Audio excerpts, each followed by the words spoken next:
Welcome to April and Debbie Dish the Truth on Weight Loss, where we share the raw, real, and sometimes messy truth about our weight loss journeys. I am Debbie, a weight loss coach who lost 100 pounds and have been living in maintenance for 4 years. And I'm April, a weight loss coach currently down 75 pounds and continuing my weight loss journey. Together, we'll explore the ups, downs, and everything in between, showing you that lasting weight loss is possible no matter where you are on your path. Yes, and this week we're going to talk about failure isn't the opposite of success, it is part of it. And Debbie brought this idea to me when we were talking this morning, and I got really excited about it because it's so impactful. I know that all of us, most of us, there might be a very rare 0.01% that never fail, but we all fail. And many of us feel like that means we're not going to succeed. And that's the opposite of what it means. So I thought it was such a great point of discussion that you brought up. It really it is. Thank you. And I think we also talked last week too about how words change their meaning, right, over time. And so we get though failure, like we just believe failure is failing and you can't do anything more with it. And it's all about changing our thoughts. I mean, I could say that I failed at every weight loss attempt I have made in the past. And you know what? I really didn't, because sometimes I lost weight, sometimes I didn't, sometimes I put it back on, sometimes I didn't, even now. And it's all an opportunity. And it was an opportunity to learn what didn't work for me. Mhm. Right. So that failing, I could have just been like, I'm done. I'm out. I failed. I'm done. And because a lot of times failing equals quitting for a lot of people, right? And failing, if we change it to failing means learning and a lesson to move us forward, how does that change how we look at what we just failed at? Yeah. I think it's really important to bring this topic up because like you said, so many of us feel like failure equals quitting. And if we look at life in general, it's a very rare situation that there's not some level of failure involved. Even think back into school, like you're trying to read for the first time, you're stumbling over your words. You kept going. You still kept trying to learn to read and write, add, subtract, all the basics because you knew you needed that, right? So you just keep going where when it comes to weight loss, we attach so much judgment on it as well.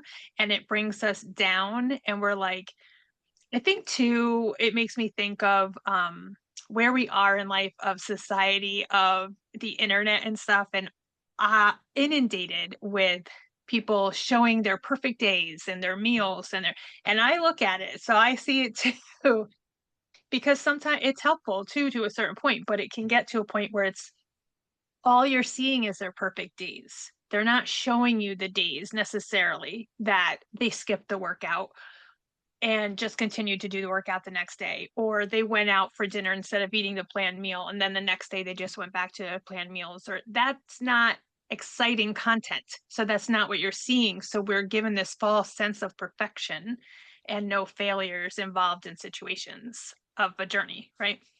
Yeah, because we have been taught that we want to see the perfect picture. We don't want to Mhm. see the scribbles. We don't want to see the messy. And there's so much in that messy part where people were learning.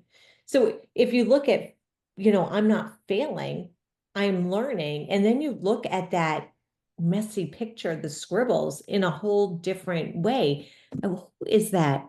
Is it Pollock, the artist who just threw stuff on the canvas, and a lot of people would have just thought like that's not great, but there so many people found beauty in that, and it's all how we look at things and all how we Mhm. talk to ourselves about those things. And so if we're going to say I'm failing, I'm failing, I'm failing, I'm quitting, I'm quitting, I'm quitting, that's what we're going to do. But if we change it to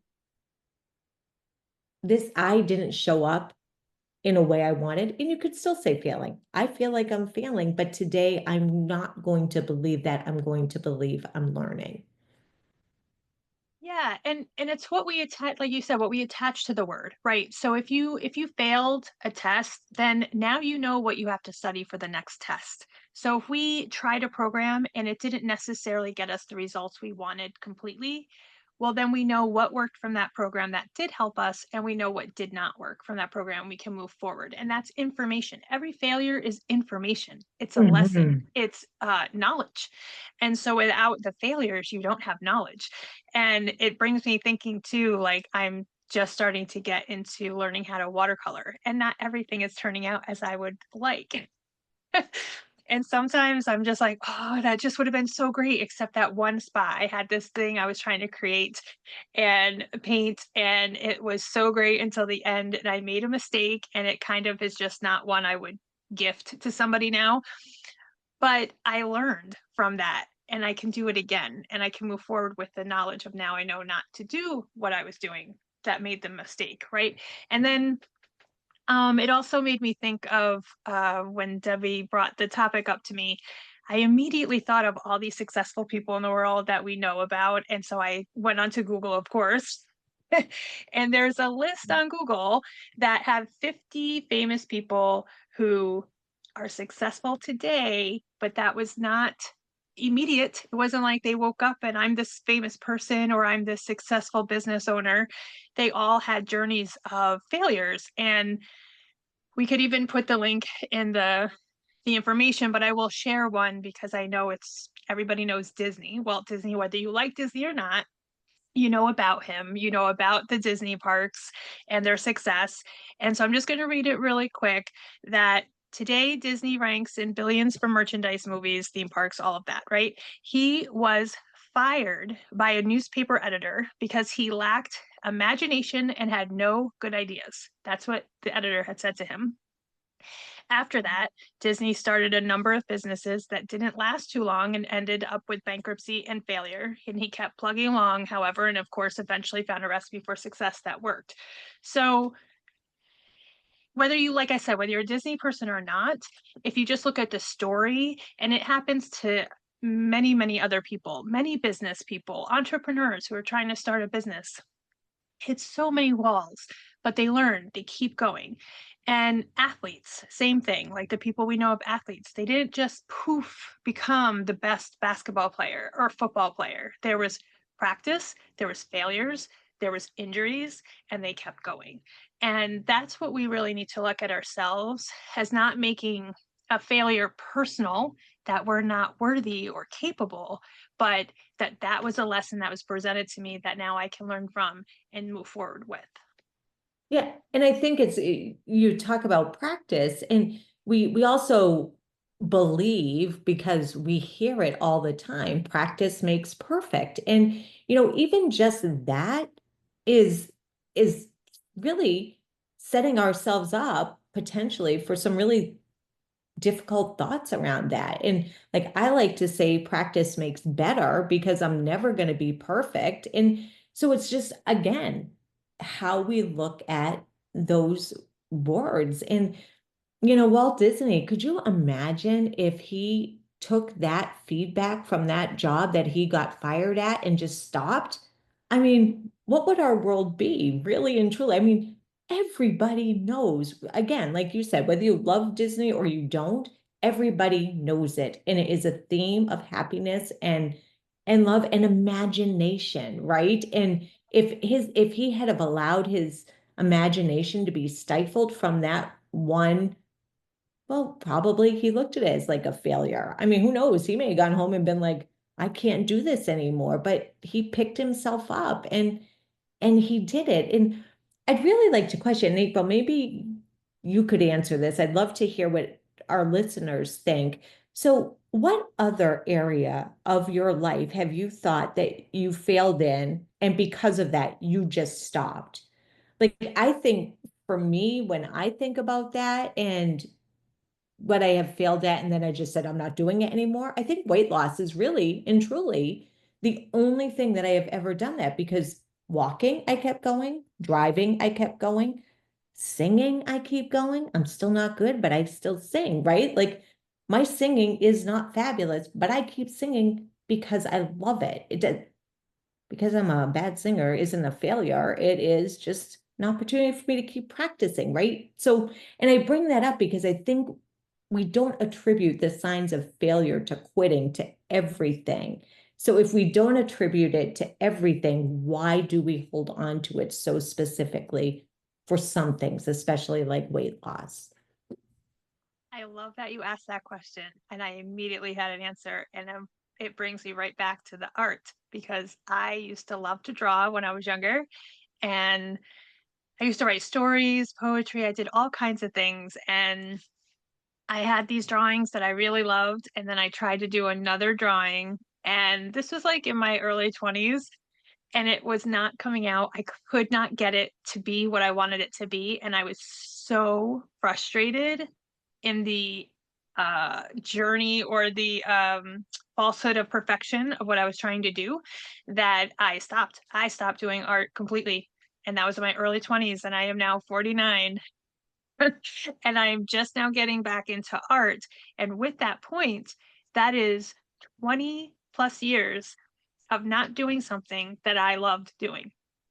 That is a detriment to me. Like that was just taking away joy from me because even now with now I'm able to accept mistakes Mm. and understand like it's a process. And even the best artists will tell you they did not get there overnight. They got there from practicing and learning and taking classes and practicing and learning from the mistakes that they made and knowing what to do next time. So when you do stop doing something, especially something you love, you are just robbing yourself of joy. And that's a lesson Mm. I have learned the hard way. And I'm so grateful to get back into it. And really, I have to attribute that to my husband because he really encouraged me to get back into my art.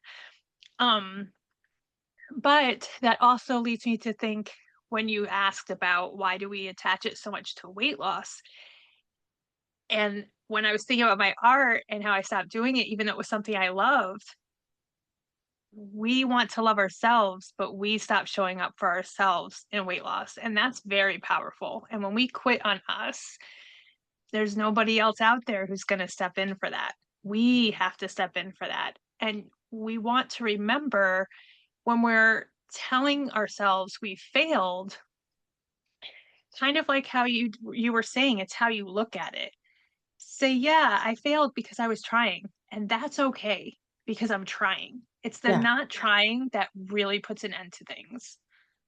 Yeah, you got to be willing to keep showing up even after the the the tough days. And I shared with April before we got on the call Brandy Carlisle's new song because well, she just talks to my spirit all the time and she talks to me. And this, excuse me, her new song is Returning to Myself. And it talks about what a lonely journey it is to return to ourselves. And I think sometimes we think that because it is lonely, um, and there isn't anybody there in those quiet moments when we do feel that we failed and we want to quit, like that's when we really need to talk to ourselves and be our, be the woman who says, or the person, the human that says, if I'm going to get to where I want to be with who I want to be as a human, I'm going to have to move beyond these moments that are hard, these moments that I feel like I'm failing, and just know that they're just a step to get me to who I am growing to be. And yeah, at least just showing up trying. And that's, April, it's so important that you said that because failing is proof that you're trying, right? it's not proof that you should quit. It's proof that you're doing the work. So keep showing up to figure out how it gets better or how you get better with the practice. Yes, yeah, I agree. And I also was remembering when I was coaching a client that I used the analogy of riding a bike. Nobody just sat on the bike and started pedaling away. Mm. Right? You got on the bike, you pedaled, you fell. You got back on the bike, you pedaled a couple more, you fell. You got back up until you eventually didn't fall. But you would have never gotten to the point of not falling if you had not gotten back up after you fell off that bike. the first few times or however many times it took. So it's with any learning anything. And it brings us back. I know we've talked in other podcasts. Most of us are older, 30s, 40s, you've been around. So 20 plus years, however old you are, you have these other habits for 20 plus years. And even if you've been trying to lose weight for 5 years more, whatever it is, you're still trying to undo habits that you had for longer. So Mhm. when you are retraining and rethinking, there's going to be stumblings. There's going to be days that you can have the perfect vision for, say, so I make my plan for tomorrow, right? Tomorrow's Sunday, I make my plan, everything's great. But I got up and all the food was spoiled. I don't know. I could That's the only thing I can't. Let's say all my food went bad that I was supposed to prep. And what do I do? Okay, so now I have to reroute. I could just say, hey, I'm going to order out, and that's fine too. Or I say, okay, that's what I'm dealt with today. I'm going to go back to the store, get more food, prep them. It's, you want to be prepared for anything, but remember that whatever decision you make because of a new circumstance, it's just a choice in that moment. And if you don't feel good about that choice, that's when you've learned, hey, I don't want to show up that way again. Next time this happens, I'm going to do this. But our lives are so variable that every day something different might come up. So every day it's an option to learn something and look at that challenge as how you showed up for it. And if you didn't like it, if it didn't feel good, then that's where you learn and that's where you grow. So even like myself, and I know Debbie has talked about weight gain, I have gained since the beginning of the year. Like I think I said, it's like 11 pounds I'm up. I've been trying to reestablish habits. Some days it's gone well, some days it hasn't. Consistently, I'm still up the 11. So I could say this whole year is a failure, which I'm not going to lie. I've had the thought has come into my head. But in that moment, I don't entertain the thought. I'm like, it's not a failure. I have learned about nutrition more. I have started therapy in terms of, losing my mom and other things that I'm working on. I have been working on my art. There have been so many things that I've been doing for myself that have gotten me into a better space, that it's taught me more to move forward, right? And I still have, there's a couple months left, so it's not like the year's over, but also there was a time, and I think I said it to a friend, but they were talking about how there's only 3 or 4 months left of the year. But it went into my numbers mind because I went to school for accounting, and I'm like, well, are you on a calendar year or are you on a fiscal year? Because it's not necessarily just 3 or 4 months. If you're doing a fiscal year from September to next September, you have the full year ahead of you. So again, it's all how we look at what we have, right? That is so perfect. I love that because there's 3 months left of the year, according to whose calendar, right? And that, April, that is such a good question or a good realization for everybody because we put so much, like we talked about last week, like there's always something. There's the holidays, there's the new year, there's Easter, there's summer, like all the things that somebody's wedding, graduation, all that we want to get ready for. And calendar can be something too. It doesn't have to be January to December. What calendar do you want to follow? Yeah. And I also think, and I think that you gave such a beautiful example of what we're trying to share here. You talked about your weight gain this year, but then you also talked about all the things that you've learned, all the things that you would have missed out on if you just went, I gained this weight this year and I'm done. I'm not thinking about anything. I'm mad, mad, mad. You weren't like, I got this and I got this and I got this, and it's going to bring me forward to this. Yes. Yeah, the lessons. Yes. The lessons are so important. And we tend to get caught up in the finished result, whether it's weight loss or anything else. Like even the art, There's a woman I'm following just to learn the watercolor, and she says, enjoy the journey. It doesn't really matter what the picture looks like at the end. And it's really true. Like when I sit down and do art, I've taken time for myself. I've had a moment. Sometimes I just do a 15-minute thing. It's not always a quick, long thing. Sometimes I start it and I'll go back to it, or I finish a quickie little butterfly or just something, that I can get done quickly. But it's taking time for myself and something I enjoy, which is something we often talk about too.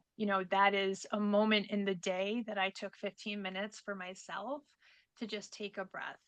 And when we are on this journey of weight loss, we get so caught up on, if I'm not losing weight, I'm not successful. Mm, And that's one way to look at it. And many look at it that way. And you could, but also ask yourself, how does that feel? And is that beneficial to my day? So if I were to sit here and say to myself, I'm not successful because I didn't lose weight yet this year, but I am successful because I proactively sought help for a situation I'm having difficulty with. I've started taking art classes, all the things I list already, like Debbie pointed out, like, let's look at the whole picture of what you're doing for yourself. Are you learning to take time for yourself? Are you learning to breathe? Are you learning to dance? Whatever it might be, there's more to you than just your weight loss part of your life. And that makes up mhm. more than who you are. It's so true. We put so much pressure on ourselves. And, I look at pictures from when I was at my heaviest, and I look at pictures at when I was at my lowest, and I have different feelings about different pictures, like just different things that come up for me. But the overwhelming feeling I have for all is I really love those pictures, and I really like the woman who is in there. And was it always easy to feel that way? No, because I think sometimes we have feelings of failure and feelings of disappointment, which is so normal, right? Like it is so normal, but it's not normal to be stuck there and just to, do, April says, do something that feels good to you, and looking at ourselves as a learner and a beginner and a Mhm. practicer. Is that a word? A woman It who, is a now. person, it is now, a person who is practicing, like all of those different things feel better than you're a failure. And I got to tell you, I started a job July 8th as a bank teller. I've never done it. And I will tell you, there were many days that I felt like a failure, many moments still are, but I kept going. And now I'm at the point where, kind of makes sense, kind of flows. There are still some times when I need help and I ask for it, or thankfully I have people who are there to see it. But if I had given up, I would have missed out on the fun part of the job, the reward of all that I've learned paying off. And that's what we do when we attribute what we are doing as failure. It's Yeah. practice. Yep. So, just to reiterate, failure isn't the opposite of success. It is part of it. And I think that's so key. And in the Facebook page, for the past couple weeks, daily, there's a post that connects to the topic that we're going to continue doing. So, we really invite everybody to check out the Facebook page, share the Facebook page, like it. However, we really appreciate those who do. I have seen some people sharing our posts, and that means a lot. And then, of course, we always invite people to write into our email, April and Debbie dish the truth at gmail.com. You can even, I think they can message us through Facebook too, right? They can, yes. If that's Yep. yeah. So you could do that too, whatever you find easier. Yeah, and we are April shared with me before we started recording that we are how many people on YouTube now? We hit an official 50 subscribers and we're very excited and thank you all. We are very excited about that. Yeah. Our original 50. Thank you. That's right. Um, so I thank you all for joining in today, and from my heart to your journey, keep blooming. Yes. And as always, remember to wake up to willing to do something that feels good to you. Have a great day, everybody. Bye.